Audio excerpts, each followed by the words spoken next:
Russia या कोई भी कंट्री है शायद इस वजह से नहीं हमारे साथ डील करता कि उन्हें पता है कि यार ये आगे डील को चलाते नहीं हैं या उस तरीके से प्रोफेशनल वे में शायद काम नहीं हम कर पाते। जबकि दूसरी साइड पे फ्रांस हो गया, यूएस, बड़ी बड़ी कंट्रीज हैं वो इंडिया के साथ डील कर रही हैं। क्या वजह है इंडिया के साथ डील करने का? दूसरा ये कि वो हमारे ये जानते हैं कि हमारे जो है ना पॉलिटिशियन है ये स्मगलिंग बहुत ज़्यादा, मतलब इनका ये करप्शन बहुत ज़्यादा है। लेकिन देखें पाकिस्तान की इकोनॉमी को देखा जाए तो ये बहुत लो है। एज यू नो कि यहाँ का जो जीडीपी रेट है 2.36 बिलियन, कंपैरेटिवली टाटा मोटर्स अगर एक और कंपनी बन जाए इंडिया में, एक और कंपनी वैसी बन जाए तो बहुत आगे चला जाएगा इंडिया, और पाकिस्तान उसके मुकाबले में जीरो पे रह जाएगा। पाकिस्तान महज एक इंपोर्ट कंपनी बन के रह गई है। एक्सपोर्ट्स खत्म होते जा रहे हैं यहाँ से। क्या वजह है इसकी? जय हिंद दोस्तों भारत आने वाले समय में पैसेंजर और फाइटर एयरक्राफ्ट का मैन्युफैक्चरिंग हब बनने वाला है। और इतना ही नहीं, हो सकता है कि आने वाले समय में आपको आसमान में बोइंग या एयरबस नहीं बल्कि टाटा और महिंद्रा के पैसेंजर एयरक्राफ्ट दिखाई दें। अच्छा,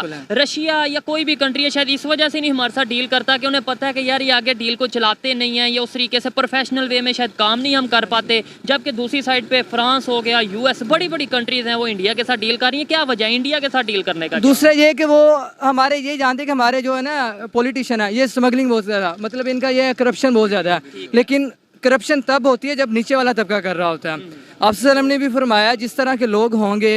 वैसे ही हुक्मरान अल्लाह के ऊपर मुसल्लत करेगा। जब तक हम खुद नहीं सही होंगे हमारे हुक्मरान सही नहीं होंगे। मेरा सवाल फिर वही, मैं दोबारा सवाल रिपीट करता हूँ कि इंडिया के साथ एविएशन की हिस्ट्री की सबसे बड़ी ये डील होने जा रही है। क्या कहना चाहेंगे कि इतने बड़े कंट्रीज इंडिया के साथ डील कर रहे हैं, क्या ट्रस्ट इंडिया का ज़्यादा है, लोग ट्रस्ट ज़्यादा कर रहे हैं, मार्केट बड़ी है, या आप क्या? अब दरअसल आज से तकरीबन 4 महीने पहले टाटा कंपनी ने बोइंग और एयरबस को 470 एयरक्राफ्ट का ऑर्डर दिया था और ये ऑर्डर तकरीबन 100 बिलियन US डॉलर का था। ये ऑर्डर कितना बड़ा था ये तो आप इसी चीज से समझ सकते हो कि पूरी वर्ल्ड मीडिया इसे कवर कर रही थी और जो वर्ल्ड लीडर्स हैं वो टाटा के आगे पीछे हो रहे थे। फिर टाटा कंपनी से कॉम्पिटिट करने के लिए इंडिगो ने भी अपने बड़े बड़े ऑर्डर देने की बात सबके सामने रखी। और जब टाटा कंपनी की इस डील के बारे में रशिया को पता चला तो रशिया ने भी यहाँ पर दिमाग लगाया कि क्यों ना हम भी भारत से अब और भी ज्यादा प्रॉफिट बनाएं। और रशिया ने भारत को एक ऑफर दिया जिसमें रशिया का कहना था कि हम अपने सुखोई सुपर 100 सिविल एयरक्राफ्ट की भारत में मैन्युफैक्चरिंग करने वाले हैं। साथ ही साथ रशिया ने यह भी कहा था कि इसी के साथ साथ हम सुखोई एयरक्राफ्ट के जो छोटे बड़े बहुत सारे कंपोनेंट्स हैं उनकी मैन्युफैक्चरिंग भी भारत में ही करेंगे। इसी के साथ साथ रशिया ने एक और जो सबसे बड़ा ऑफर भारत को दिया था वो ये था कि अगर कोई भारतीय कंपनी हमारे साथ ज्वाइंट वेंचर करके हमारी टेक्नोलॉजी को उपयोग करके अपना खुद का एयरक्राफ्ट बनाना चाहती है और उसे दुनिया भर में बेचना चाहती है तो हम इसके लिए भी तैयार हैं और हम उस भारतीय कंपनी के साथ ज्वाइंट वेंचर करके उसे अपनी टेक्नोलॉजी देने के लिए तैयार हैं। और रशिया भारत को ये सारे ऑफर इसीलिए दे रहा था क्योंकि इस डील के कंप्लीट हो जाने की वजह से रशिया को एक तरफा नहीं बल्कि चौतरफा फायदा होने वाला था। तो पहला जो सबसे बड़ा फायदा यहाँ पर रशिया को होने वाला था वो ये होने वाला था कि क्योंकि रशिया को पता था कि भारत बड़ी मात्रा में सुखोई फाइटर जेट हमसे खरीदता है और पहले भी खरीद कर रखे हुए हैं और साथ ही साथ भारत फ्रांस और अमेरिका से भी फाइटर जेट खरीदता है। तो ऐसे में रशिया ने यहाँ पर दिमाग लगाया कि अगर हम इस फाइटर जेट के जो पार्ट्स हैं उनको भी भारत में ही मैन्युफैक्चर करेंगे तो भारत को सस्ते दाम पर वो पार्ट्स उपलब्ध हो जाएंगे और भारत को ओवरऑल जो सर्विसिंग है वो सस्ती पड़ने लगेगी। साथ ही साथ जो हमारा फाइटर एयरक्राफ्ट है वो भी भारत के लिए सस्ता पड़ने लगेगा। तो ऐसे में हो सकता है कि भारतीय मार्केट से फ्रांस और अमेरिका की छुट्टी हो जाए और जो हमारा नंबर है वो लगातार बढ़ता जाए और ज्यादातर पैसा रशिया में आए। तो कुल मिला के यहाँ पर रशिया का सोचना था कि कुछ भी करके जो हमारे फाइटर एयरक्राफ्ट हैं उनकी कीमत भारत में सस्ती करना है ताकि जो उनकी सेलिंग है वो बढ़ सके और जो फ्रांस और अमेरिका के एयरक्राफ्ट हैं उनकी यहाँ से छुट्टी हो सके। दूसरा बड़ा फायदा जो कि रशिया को यहाँ पर होता और वो ये होता कि क्योंकि रशिया को अपने फाइटर और पैसेंजर एयरक्राफ्ट के कुछ कुछ पार्टों के लिए बोइंग और एयरबस जैसी कंपनियों पर निर्भर रहना पड़ता है। और जब से रशिया यूक्रेन युद्ध शुरू हुआ है तो रशिया पर यूरोप और अमेरिका ने सैंक्शन लगा दिए हैं और इसकी वजह से जितनी भी यूरोप और अमेरिका की कंपनी है उन्होंने रशिया से अपने सारे संबंध खत्म कर दिए हैं और अब वो किसी भी प्रकार के कोई भी पार्ट्स की सप्लाई रशिया को नहीं करती। तो कुल मिलाकर यही कारण है कि रशिया यहाँ पर सोच रहा है कि अगर सारे पार्ट्सों की मैन्युफैक्चरिंग भारत में होने लगेगी तो हमें आसानी से ये सारे पार्ट्स उपलब्ध हो जाएंगे। और तीसरा बड़ा फायदा जो कि यहाँ पर रशिया को होता वो ये होता कि मान लो अगर कोई भारतीय कंपनी इनके साथ ज्वाइंट वेंचर करके खुद की एक कंपनी बना लेती है और उसमें एयरक्राफ्ट मैन्युफैक्चर करती है तो उस पर मेड इन इंडिया का साइन लगा हुआ होता, साथ ही साथ एक इंडियन कंपनी होने का टैग लगा हुआ होता, और इसकी वजह से अगर वो भारतीय कंपनी एयरक्राफ्ट बनाकर दुनिया भर के बाकी देशों में उसे एक्सपोर्ट करती और दुनिया भर के दूसरे देशों में उसे बेचती, तो क्योंकि ज्वाइंट वेंचर हुआ था तो उस कंपनी के पास तो पैसे आते, लेकिन साथ ही साथ यहाँ पर रशियन कंपनी की भी कमाई होती रहती, और कम से कम भारत के नाम पर रशियन टेक्नोलॉजी से बने सुखोई सुपर 100 की कुछ ना कुछ तो सेलिंग होती ही। क्योंकि अगर हम इनके वर्ल्ड मार्केट के बारे में बात करें तो इनकी दुनिया भर में जो सेलिंग है वो लगभग ना के बराबर ही है, और इस कंपनी की जो पैसेंजर एयरक्राफ्ट बेचकर जो भी कमाई होती है उसका तकरीबन 95 से 98% हिस्सा केवल और केवल रशिया से ही आता है। और चौथा जो सबसे बड़ा फायदा यहाँ पर रशिया को होता वो ये होता कि भारत के लिए रशिया अमेरिका और यूरोप के मुकाबले और भी ज्यादा जरूरी बन जाता, और फिर ऐसे में भारत जो न्यूट्रल पॉलिसी अपनाता है वो न्यूट्रल पॉलिसी ना अपनाकर अमेरिका और यूरोप के विरुद्ध जाकर रशिया की ओर और ज्यादा झुक जाता। तो खैर ये तो रशिया का ख्याली पुलाव है, क्योंकि ऐसा कभी भी नहीं होगा, लेकिन हाँ इन सारे फायदों को देखते हुए रशिया ने ये बड़े बड़े ऑफर भारत को दिए हैं। हालांकि यहाँ पर रशिया ने जो पैसेंजर एयरक्राफ्ट है उसके इंजन की टेक्नोलॉजी को शेयर करने के बारे में यहाँ पर कोई भी बात नहीं की, और भारत सरकार और भारतीय कंपनियों को लेकर भी अभी भी इस मुद्दे पर कोई भी खबर सामने निकल कर नहीं आई है। लेकिन अब एक बार फिर से रशिया के जैसा ही हुआ है, और जो ब्राजील की कंपनी एम्ब्रेर है उन्होंने भी भारत को ऑफर दिया है, और उनका यहाँ पर कहना है कि वो भारत में अपने फाइटर और पैसेंजर एयरक्राफ्ट की मैन्युफैक्चरिंग करना चाहते हैं, और वो भारतीय कंपनी के साथ मिलकर भारत में एक ज्वाइंट वेंचर बनाकर एक नई कंपनी बनाना चाहते हैं, जिसके थ्रू एयरक्राफ्ट बनाकर वो दुनिया भर में बेच सकें। इतना ही नहीं, एम्ब्रेर कंपनी का सामने से टाटा और महिंद्रा जैसी कंपनियों को प्रस्ताव आया है, और उनका यहाँ पर कहना है कि वो इन कंपनियों के साथ मिलकर भारत में ज्वाइंट वेंचर करके भारत में एयरक्राफ्ट की मैन्युफैक्चरिंग करना चाहती हैं, और उन पैसेंजर एयरक्राफ्ट को न केवल वो भारत में बेचना चाहती हैं बल्कि ग्लोबली भी उन्हें बेचना चाहती हैं। और उनका यहाँ पर कहना है कि इस ज्वाइंट वेंचर की मदद से दोनों देशों को फायदा होगा। ब्राजीलियन कंपनी एम्ब्रेर ने जो भी बात यहाँ पर कही है वो बात 100% सही है कि इस ज्वाइंट वेंचर की वजह से दोनों देशों को फायदा होगा, और मेरे हिसाब से सरकार को यहाँ पर ध्यान से देखने की जरूरत है और इनकी डील और इनकी ऑफर को समझने की जरूरत है, क्योंकि हम तो बहुत ही बड़ी हद तक अमेरिका और यूरोप की इन कंपनियों पर निर्भर हैं। और अगर हम ब्राजील और रशिया की बात करें तो वो तो थोड़ा बहुत इस फील्ड में आगे बढ़ ही चुके हैं, लेकिन हम तो फिलहाल इस फील्ड में पूर्णतः इन्हीं कंपनियों पर निर्भर हैं, और हमें वही करना होगा जो कि ये कंपनी कहेंगी। भारत सरकार को इनकी डील पर ध्यान देना चाहिए, क्योंकि ये हमारे देश के लिए बहुत ही ज्यादा फायदेमंद साबित है। सोचो जैसे आज रशिया पर यूरोप और अमेरिका ने सैंक्शन लगा दिए और अमेरिका और यूरोप की सारी कंपनियों ने रशिया को पार्ट सप्लाई करना बंद कर दिए, कल के दिन अगर ऐसा ही हमारे साथ होता है और यूरोप और अमेरिका हम पर सैंक्शन लगा देता है, तब हमारी इकोनॉमी के लिए ये एक बहुत ही खराब बात होगी। क्योंकि आज के समय में अगर हम पूरी दुनिया में बोइंग और एयरबस का मार्केट देखें तो वो 90% से भी ज्यादा है। हमारे लिए ये डील बहुत ही ज्यादा जरूरी है, क्योंकि इन देशों की मदद से हम काफी हद तक तो अपने आप पर निर्भर हो जाएंगे, और कुछ हद तक तो हमारी इन देशों से निर्भरता कम होगी। खैर आप यहाँ पर क्या समझते हो, और आपका क्या मानना है कि भारत को रशिया और ब्राजील जैसे देशों का ये जो ऑफर है वो स्वीकार करना चाहिए या नहीं करना चाहिए? अपना जवाब हमें नीचे कमेंट में जरूर बताएं।